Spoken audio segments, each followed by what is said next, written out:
Thank you, Sages, and thank you, the moderators, for allowing us to share our topic with you. Today I'm talking a little bit about the cost-effectiveness of combining ventral hernia repairs with other open abdominal procedures. These are our disclosures. So a little bit of a background. There's over 2 million laparotomies performed in the United States each year.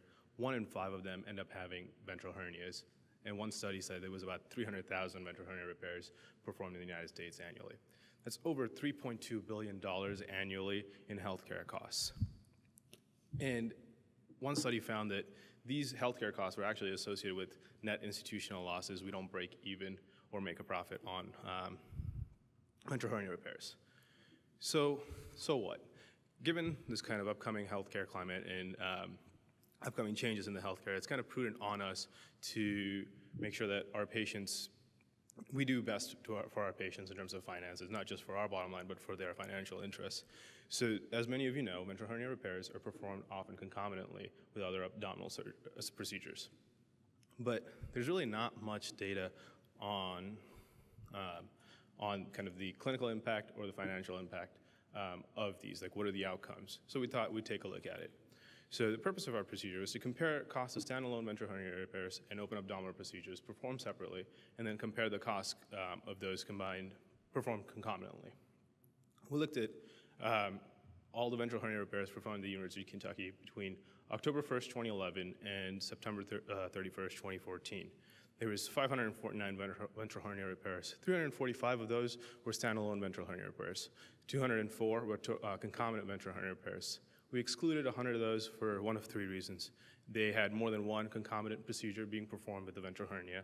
They had a non-abdominal procedure being performed concomitantly, or they didn't fall under one of the categories we were looking at, such as a nephrectomy or abdominal washout. I'll tell you about those categories in a second. That left us with 104 ventral hernia repairs. Of those 104, 8 of those were paniculectomies, abdominoplasties, 29 bowel resections, stoma closures, 8 open appies and choles, 25 hysterectomies, oophorectomies, and 34 removal of infected mesh performed concomitantly with ventral hernia repairs. During the same time frame, we had 1,389 open, isolated abdominal procedures performed in those aforementioned categories. There was 50 paniculectomies, abdominoplasties, 430 bowel resections, stoma closures, 73 open appies and choles, 829 hysterectomies, oophorectomies, and 7 removal of infected mesh without a concomitant ventral hernia repair. So we looked at two endpoints. The first was, what is the cost of performing these concomitantly or standalone in the inpatient basis? An open ventral hernia repair cost about $13,000. A paniculectomy cost about $8,200, and concomitantly with a ventral hernia repair cost about $15,800, a difference of about $7,600. A hysterectomy, oophorectomy, the difference was about $3,400. As you can see, these two differences in comparison to the ventral hernia repair is actually significantly less. In a bowel resection, the difference was $13,100, and a removal of infected mesh, the difference in performing it standalone versus along with a ventral hernia repair, the difference was $24,200. These were more than the standalone ventral hernia repair. And the open appy and chole, while the difference was $4,000, the difference was not statistically significant. So like I said, performing an abdominoplasty with a paniculectomy standalone costs $15,800, but when you combine it, when you perform them separately, it costs about $21,000. Hysterectomy costs about $12,000 concomitantly, but when you perform them separately, it costs about $21,000. Bowel resection, ostomy closure, there's about a $200 difference when you perform them together versus separately.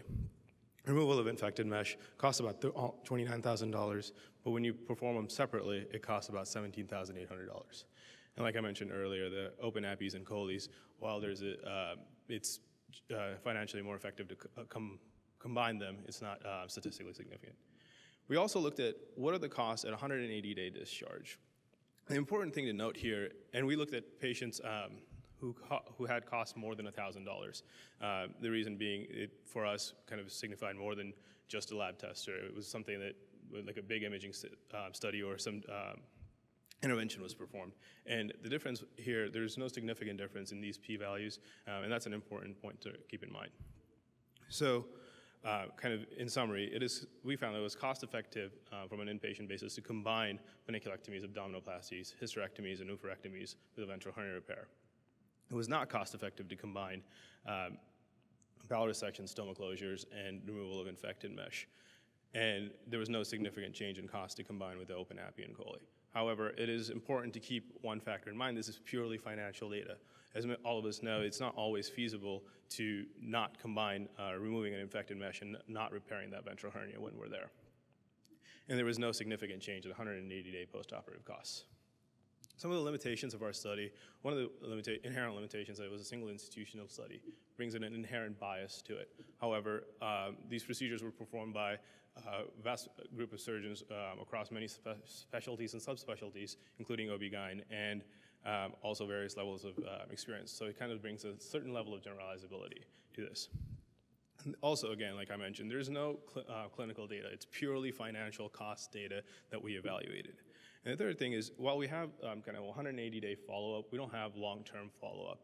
With the incidence of recurrence with ventral hernias and the increasing incidence with each each repair, it's important for us to see what the impact is at 1 year and 5 year to see what kind of impact the concomitant procedures has on recurrence. So in conclusion, there's a financial benefit to combining paniculectomies, abdominoplasties, hysterectomies, and oophorectomies. Removal of infected mesh, bowel resection, stoma closure should be performed separately when feasible. And there's no difference in 180-day postoperative costs between isolated abdominal procedures. And future studies really are needed in evaluating the clinical and financial outcomes of combining these abdominal procedures with ventral hernias. Thank you. Do you have any questions?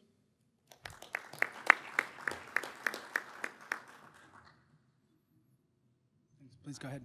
Good morning, Vamzeli, Penn State. One question I had was regarding, I know it's purely economic data, were you able to get practitioner information? For instance, were the majority of bowel resections and infected mesh from general surgeons doing hernia repair versus the abdominoplasty hernia repairs being purely plastic surgeons by themselves?